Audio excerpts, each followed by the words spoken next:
everyone's been talking about this, such a huge deal. A new Chase Bank campaign has put jollof rice, yes, our jollof rice, in the global spotlight again. We've had several moments where this has actually happened, and it's happening again with the ad "A Taste of West Africa," which features Michael B. Jordan and former NBA player Pops Mansa Bonsu. Now, the best part of this is it also features the Nigerian chef Eros, doing his thing as the chef of the ad. Now, food, according to him, is a love language, a language that can quickly become your lifestyle. On Arise 360 today, we bring you the gospel of jollof according to Chef Eros.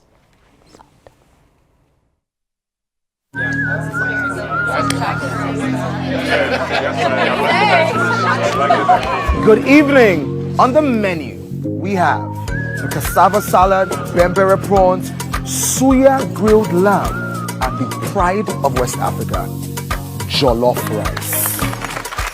So what jollof rice is the best? Nigerian jollof is the way to go. Ghana jollof is the best. I would come home from school and I would smell the jollof that my mom was making. I know where you are coming from. My mom was like, don't turn too hard because we like the bottom crisp. But as I got older, I started to appreciate the different versions. Senegalese, we are the original jollof. You're fighting for second place over We're never going to solve this jollof fight. We bring the three of them together. It's called Unity Jollof Rice. One people, one jollof. Wow. Smooth. Immersive dinners with world-class chefs. Chase Sapphire Reserve. Make more of what's yours. And joining me on Arise 360 from LA, Chef Eros. So, Unity Jollof. I don't know how I feel about that. Okay? Really? What is, I don't know how I feel. You don't want peace? No! I don't want peace. I want war. No, but really though, why are you doing this to us, Chef Eros? What do you mean by Unity Jollof?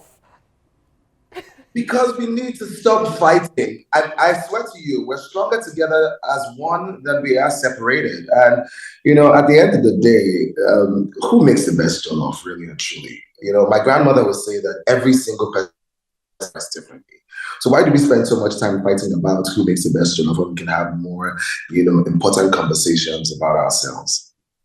More with you, and I also think it just has to do with the generic nature of jollof. Now, of course, when you think West Africa, you think of the different parts of jollof, but realistically, like you said, every single individual has their own way of making their own jollof. So it's something that truly brings us together. But then, of course, there's that thing of wanting yours to be, because each version is different, Chef Eros. You would agree, like Ghana jollof and Nigerian jollof is very, very different. One is more, well, I'll just say it's different.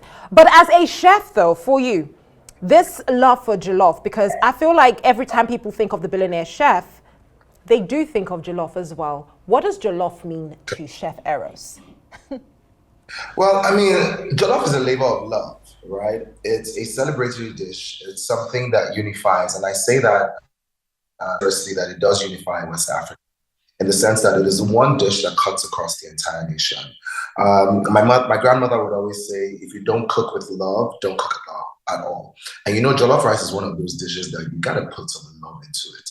And for me, jollof rice has become a language in itself.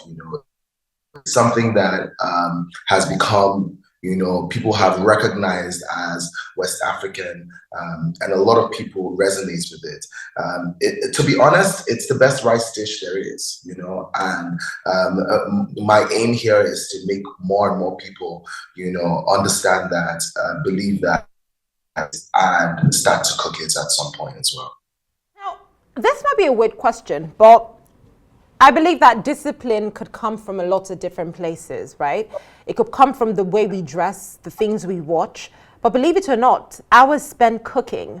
So do you think that there are inherent lessons while making jollof that you might even be able to relate to practical living? Yes, first of all, patience is one of the lessons that jollof will teach you. Is you gotta wait. That rice is gonna be ready when it's gonna be ready. And then it's also going to teach you to be content. in this, every single person's jollof is different because of what you have. Some people have access to seafood, and so hence their jollof rice contains a lot of seafood. Some people have access to a lot of vegetables, and hence their jollof rice contains a lot of vegetables. Some people have access to, game meats like goat, for example. Jollof rice would have goat stock in it, so it's also teaching us contentment and just using what we have to make the best of it. But it's also teaching us love and sharing. Jollof rice is one of those things you cannot eat alone. Nobody makes a pot of jollof rice and eats it by themselves. You make a jollof rice to share with people.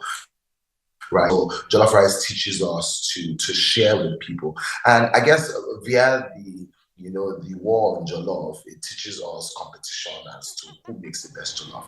In my case, I try to bring them together to unify us, and now it's teaching us unity as a nation. I love that. Unity. Or as a people. As a people, I could take that, I couldn't agree with you more. But where would you place the jollof rice and stew people in this jollof conversation? Well, there's a point. You see, the thing about jollof rice and stew, I'm not mad at it, right? Because, it can be a little dry if you don't add any sauce. I make a carrot puree, for example, and I eat that with my jollof rice. So I can't be mad at the jollof rice and stew people. As long as that stew is slappy, then no problem at all.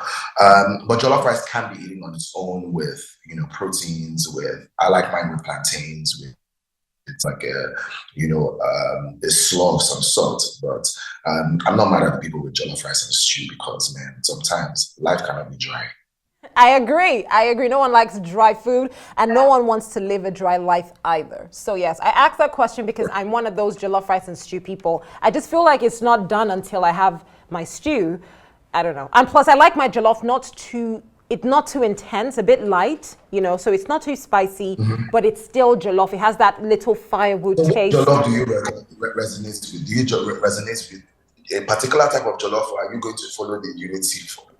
Can I be honest with you? I have to try your unity jollof because I don't like. I honestly am confused. Eros and Lekki has the unity jollof. Exactly. So I have to go there. I'm in Abuja right now, but when next I'm in Lagos, and I'm going to do a story on it. I'm going to go try your unity jollof, and I will let you know and the rest of the world know if we're going to the unity jollof, and if that's the phase we're going to talk about. But speaking of Eros, you've gone from Nigeria, Lagos, Nigeria, and you've moved on to Hollywood. What was that transition like for you as Chef Eros?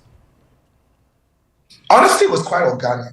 I always knew that my work was going to take me to the international world, right? I studied international business management in university. So being a local champion was never my goal. And as a chef, I kept asking myself the purpose, why I was cooking. I could do anything else, As a matter of fact, when I went to university, I thought I was going to go into real estate and alternative energy. I found myself in the kitchen because I had a gift, and I found that whenever I cooked, I brought orders to the dining table. I brought people from different walks of life, and it really did inspire a lot of people, and it made me feel fulfilled. And I asked myself, what next? Where are we taking this? I looked at my culture, I looked at my cuisine, and I realized that Nigerian and West African food didn't have the respect that desired, that it required, that it deserved, and this was because a lot of us hadn't put enough attention on it. And so myself and a few other chefs, you see a lot of chefs now in Nigeria, are beginning to cook Nigerian food with intentionality, with attention to detail, paying attention to the quality of the ingredients and the integrity of the recipes, and so as I started to do more of that cooking, I opened the restaurant in Lagos, Eros, which is an authentic Nigerian restaurant with a modern twist to celebrate the wealth of our culture using food as a medium of communication. I started to travel around as well, and I found that people from different parts of the world were very intrigued and interested in our culture and didn't have any access to it, especially our food.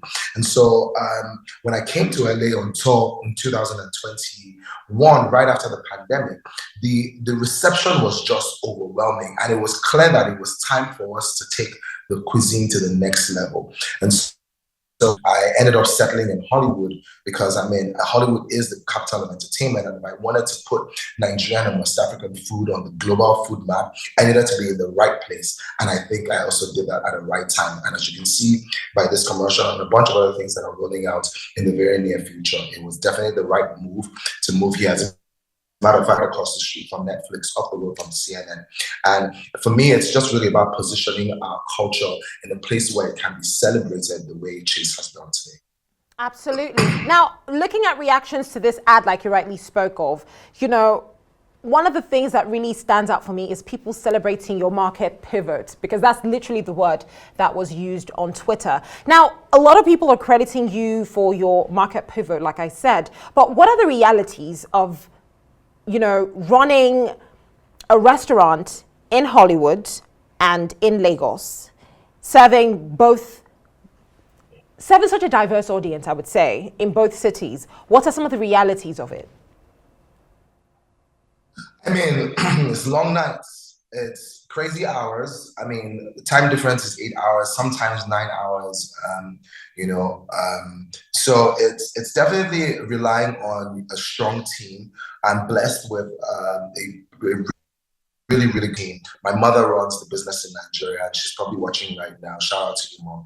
She's been holding down holding it down in Lagos, and we just, come together. We have an agenda. We know what we're doing, and we try and stay true to that. Obviously, it does have, its limitations, and they feel like I wish I was there. I wish I was in Lagos all the time, but I can't be in two places at the same time. So I've relied on, the team that I've trained. I've relied on communication.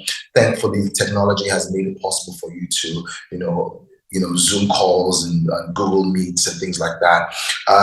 But also being here and having the business in Nigeria has also helped, because I'm able to bring my spices from Lagos every now and then. Every 2 weeks, I have a shipment from Lagos with the suya spice, the pepper soup spice, a bunch of other spices that come from Nigeria. So the reality is really also helping trade as well, because spending quite a bit of money on the spices, on the shipping of the spices. And now we're about to start producing the spices and selling them here, making jollof rice readily available, with partners as well. The reality is it's bright, it's a bright future.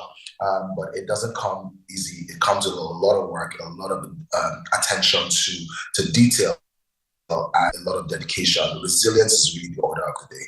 Resilience, that's the word. Now, you know what? Let's just take you back to that ad for a moment. Deep down, how would you say, for instance, to keep everyone on the table? What do they think about the Unity Jollof? Because I'm curious. It doesn't tell us what they thought about it. It just tells us that it does exist. So did they like it? Because then you had Senegal, you had Ghana, you had Nigeria. So the Unity Jollof rice really did settle the score, right? Everyone stopped arguing the moment they tried the Unity Jollof, because at this point they felt represented, everyone represented in one jollof. And so there was no longer an argument about whose jollof was the best. It was now more so a conversation about who we are, how beautiful our culture is, and how delicious our food is. The jollof rice represents the three of the main jollof content. But that doesn't mean that all the others are not present, or are not important, and I think over time I'll probably expand that Unity Jollof to include the likes of Liberia, Senegal, Sierra Leone, Cameroon, and the rest. But the truth of the matter is that we needed to start somewhere, and I think everyone absolutely loved I know that everyone loves the Unity Jollof. They are here every week having jollof rice. I have a lineup of people queuing to have jollof rice today. So Unity Jollof rice is definitely the way to go. No, Chef, more and more people should cook. I agree. In fact, maybe what you need to now do is share that recipe. Is that something you're ever going to do? Are you going to ever just put it out there like, guys, here's the recipe, cook it? Yep, absolutely. I had a conversation with my publicist yesterday and my management, and we were talking about this, and we just realized that, look, there's no point holding on to this, might as well put it out. So on my social media platform at The Billionaire Chef, we released a taste of the making of the Unity Jollof. And so what we're going to do now is go into more detail and give you the actual recipes on how to make a Unity Jollof. There's so many different ways to make the Unity Jollof. It's really just about representing the different cultures in the Jollof. And you can make different types of Unity Jollof if you wanted to include more countries in your Jollof. You know, I, for one, I'm looking forward to that. Chef Eros, thank you so much for your time. Congratulations on the amazing work you did on that Chase ad, by the way. It's viral. Everyone loves it. And I'm sure everyone was so delighted to hear you speak on it today. Thank you so much for joining me on the show, and enjoy the rest of your morning, because I know it's pretty early in LA. Thank you for doing this. It is. Enjoy your day. Thank you so much. You too. Sure thing.